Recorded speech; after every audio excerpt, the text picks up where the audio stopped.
Parfait. Ah ben voilà, vous m'entendez. Je vais me rapprocher un tout petit peu de vous parce que vous me paraissez très loin. D'abord, merci Madame la Présidente. Merci Madame la Présidente pour votre accueil, pour vos mots. Merci à tous les trois pour vos témoignages. Je voudrais, en réponse aux différentes questions qui ont été abordées, et en saluant Monsieur le député, mon ami Frédéric Descrozaille, je voudrais simplement structurer mon discours autour de 3 points. D'abord, quel est le défi auquel on fait tous face? Quels sont les leviers pour relever ce défi? Et enfin, apporter des éléments de réponse aux différentes questions que vous avez évoquées. Quel est le défi auquel on fait face? Comme disait Hippocrate, le premier des médicaments, c'est l'alimentation. Aujourd'hui, quand on parle de l'alimentation, on parle santé.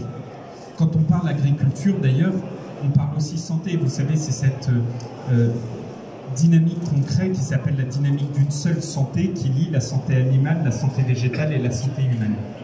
Eh bien, l'alimentation, on l'oublie trop souvent, c'est d'abord la nutrition et c'est d'abord la santé. Et d'ailleurs, je le dis souvent, le mot-clé qui manque à l'intitulé du ministère dont j'ai l'honneur d'avoir la charge, c'est le mot nutrition. Tout part de la nutrition, parce que la nutrition, c'est avant tout notre propre santé. Et notre mission, c'est d'assurer une bonne nutrition grâce à une alimentation de qualité permise par une agriculture de qualité. Telle est la chaîne logique dans laquelle on doit s'inscrire. Ça, c'est le premier point.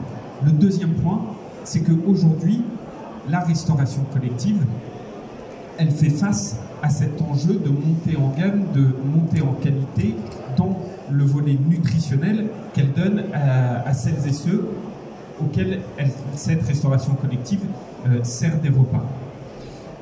D'immenses efforts ont été faits, d'immenses efforts.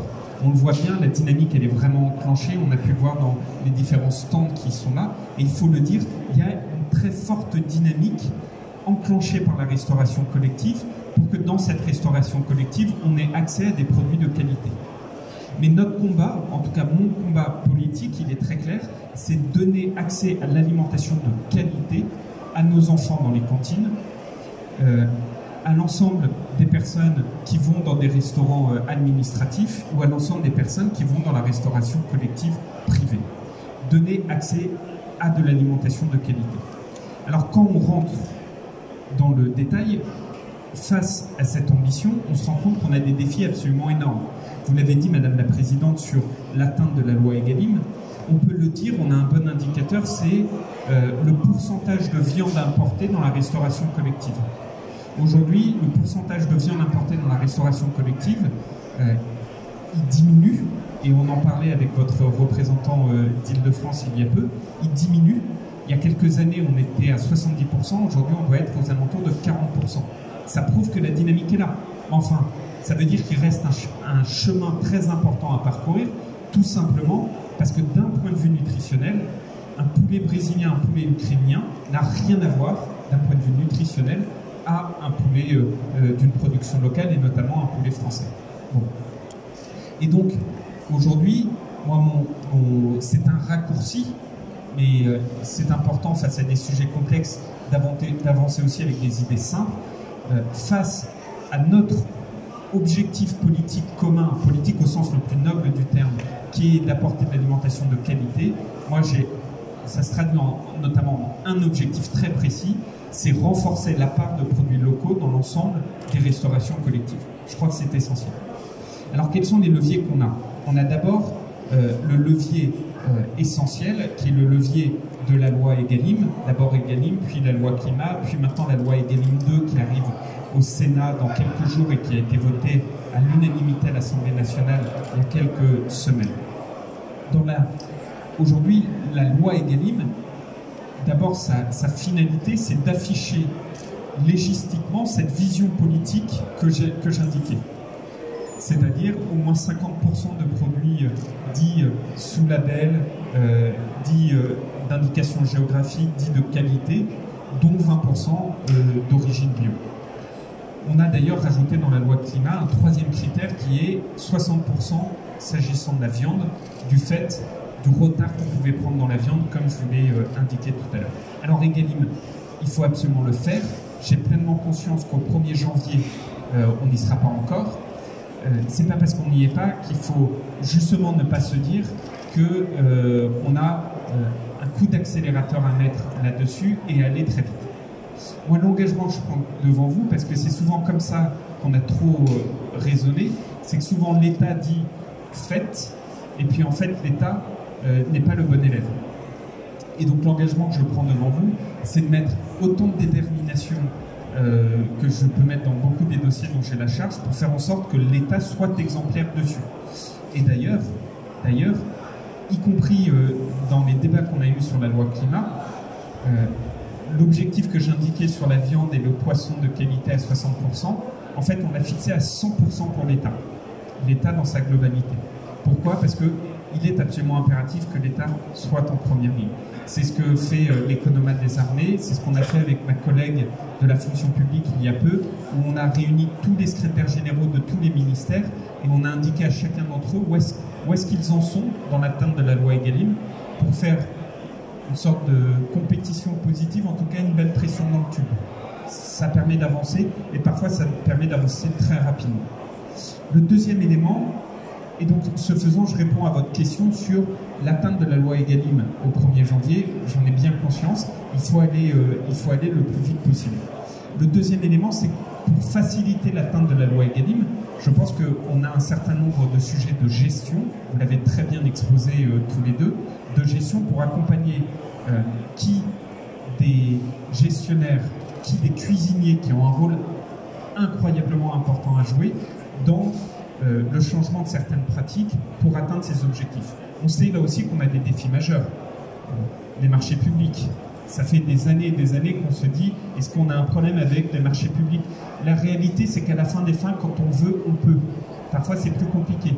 Mais on sait aussi que les marchés publics, ça peut engranger un certain nombre de craintes, parce que dès qu'on change nos habitudes sur les marchés publics, on se dit, est-ce qu'il y a un problème juridique qui peut me retomber sur la tête, et est-ce que c'est à moi de porter le risque, parfois pénal, de ne pas respecter le code des marchés publics, qui serait mon sentiment. Et là, nous, et je m'adresse vraiment aux interpros, je vois sur les stands d'Interfed et d'Interbev, c'est ce qu'ils ont fait. Souvent, nous, l'État, on fait un catalogue qui est comment comprendre le marché public. En fait, je pense que c'est pas ça la bonne solution. La bonne solution, c'est de donner des marchés publics type, ce que vous faites, en disant, ben voilà, si vous voulez avoir plus de fruits et de légumes locaux, ben voilà comment on fait pour un cadre de marché public type dont on est sûr de la solidité juridique. Et ça, moi, je compte beaucoup sur les interpros pour nous aider là-dessus. On l'a fait beaucoup avec mes collègues de Bercy, mais il faut aller plus vite. Premier levier. Deuxième levier, on l'a dit, macantine.fr, par exemple. Si on veut mener une politique publique, il faut savoir d'où on part et il faut savoir où est-ce qu'on va. Macantine.fr, je remercie vraiment les services du ministère de la DGAL qui se sont beaucoup impliqués dessus. C'est un élément très important. Le troisième levier, et ça j'y tiens énormément, c'est la question de l'origine. C'est un engagement que j'ai pris et je le tiendrai. Il nous faut absolument rendre obligatoire l'origine des viandes, mais de toutes les viandes, dans la restauration collective. Aujourd'hui, ça existe pour la viande bovine. Il faut que demain, ça soit le cas pour l'ensemble des différents types de viande, y compris la volaille.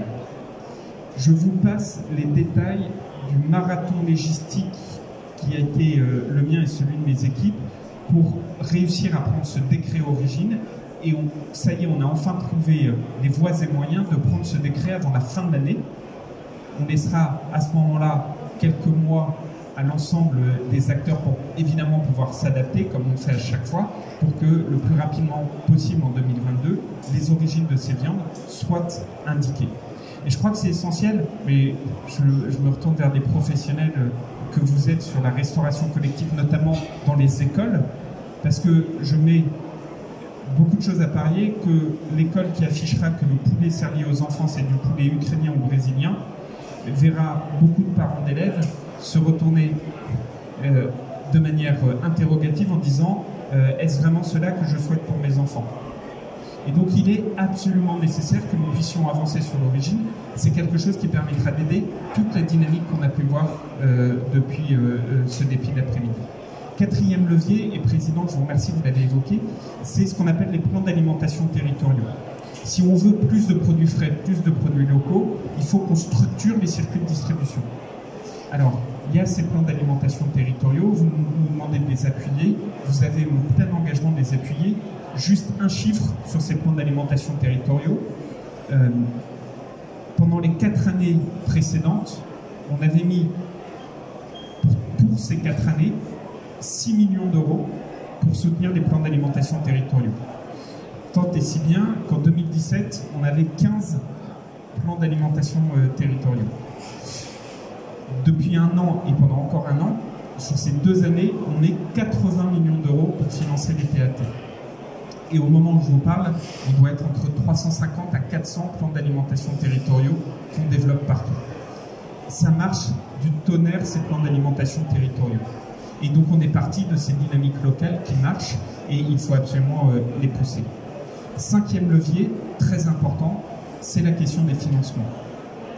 Il ne faut pas se leurrer, vous l'avez dit, que ce soit à l'hôpital, que ce soit dans les collectivités territoriales, que ce soit dans les administrations dont j'ai la charge, la question du financement est souvent un des points qui est mis en avant.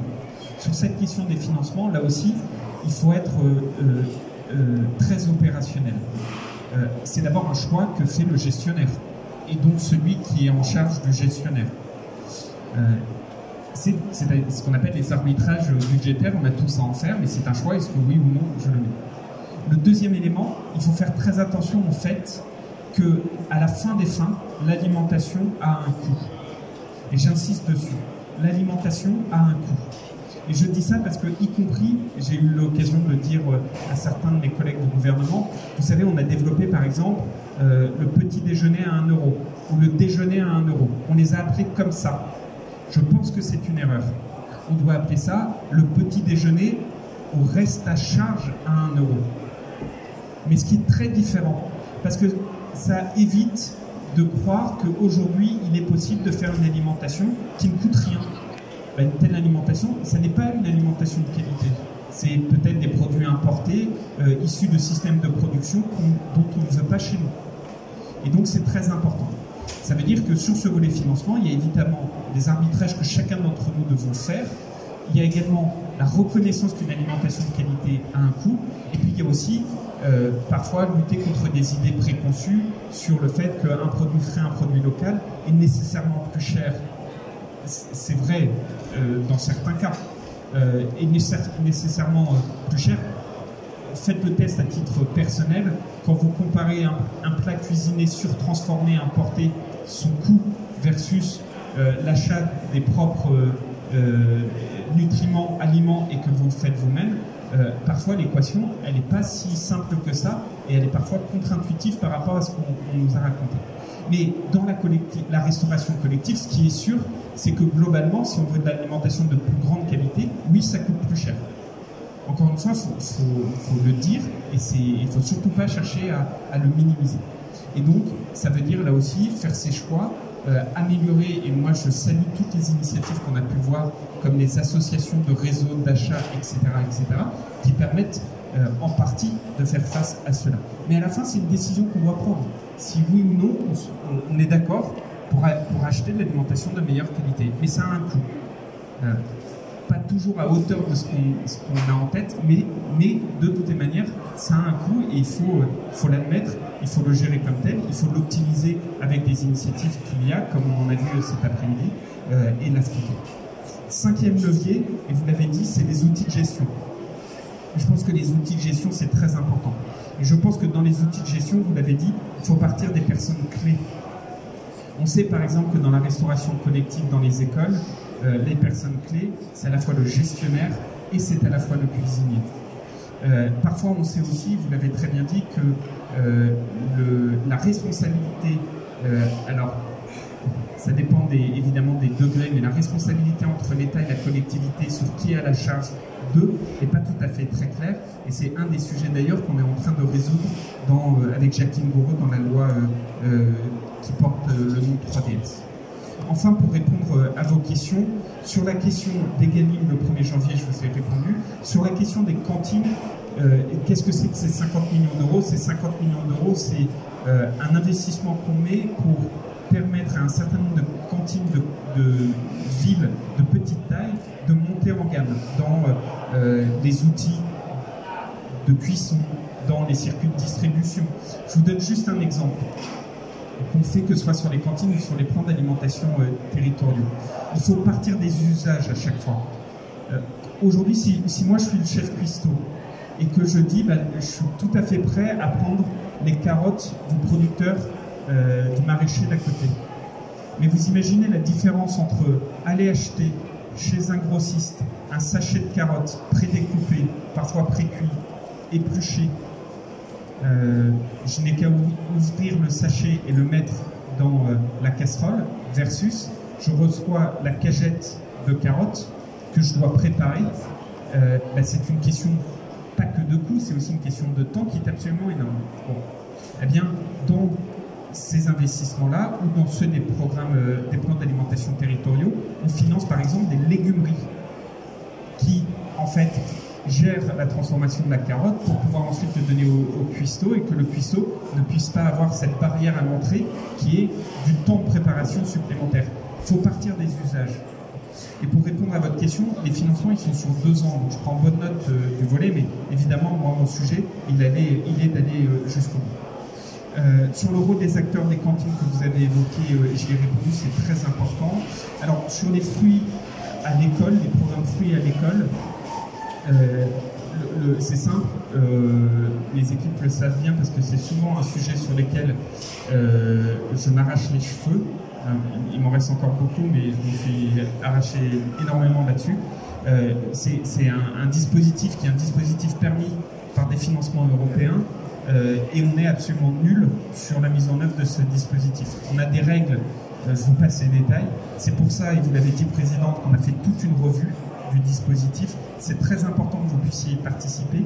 Et je le dis, ce dispositif, c'est aberrant qu'on ne soit pas capable en France d'en profiter. C'est quelques millions, voire dizaines de millions d'euros chaque année que l'Europe nous propose et qu'on n'utilise pas parce que le système, depuis 10 ans, a été défini de manière beaucoup trop complexe. Et donc, il faut absolument, dans cette mission, qu'on parle des usages, une nouvelle fois, qui sont les vôtres, pour s'assurer qu'enfin, on arrive à utiliser ce dispositif, parce que vous l'avez très bien dit, il est nécessaire. Enfin, dernier point sur le volet hospitalier. J'en ai encore reparlé d'ailleurs pas plus tard que ce matin avec Olivier Véran. Je voudrais vraiment saluer les travaux de Frédéric Descrozaille, qui a été énormément impliqué sur ce sujet. Je crois qu'on est tous convaincus, Olivier Véran le premier, quant à la nécessité de capitaliser sur les travaux de Frédéric, sur les retours d'expérience que vous avez dit. Dans le Ségur de la santé, il y a des choses qui sont faites sur l'investissement, mais la question que vous posez, elle est beaucoup plus que sur l'investissement, elle est d'en faire une véritable politique nutritionnelle et donc lien avec la santé qui boucle la boucle avec ce que je disais et le rappel d'Hippocrate, et sur la gestion et le fonctionnement avec le coût que cela implique, comme vous l'avez dit, même si effectivement on peut faire des efforts ici ou là sur la question du gaspillage ou autre, mais comme vous l'avez dit, beaucoup de choses ont déjà été faites. Voilà ce que je voulais vous dire, vraiment une vision politique très forte de ma part. Moi, mon combat principal, c'est de donner de l'alimentation de qualité à nos enfants dans les écoles. Je ne peux pas être plus clair. Ça se fait de concert avec les collectivités locales. Ça doit se faire avec cette transparence sur les origines, avec ce choix politique qu'on doit collégialement faire sur le coût de l'alimentation. Ça doit se faire avec les leviers que j'évoquais, et le plan d'investissement, le plan de relance est là pour accompagner, on continuera à le faire, et ça doit se faire avec la dynamique qui est représentée aujourd'hui dans ce beau salon Restocco. Il y a plein d'innovations qui doivent nous permettre d'y arriver, donc un grand bravo et je suis à vos côtés.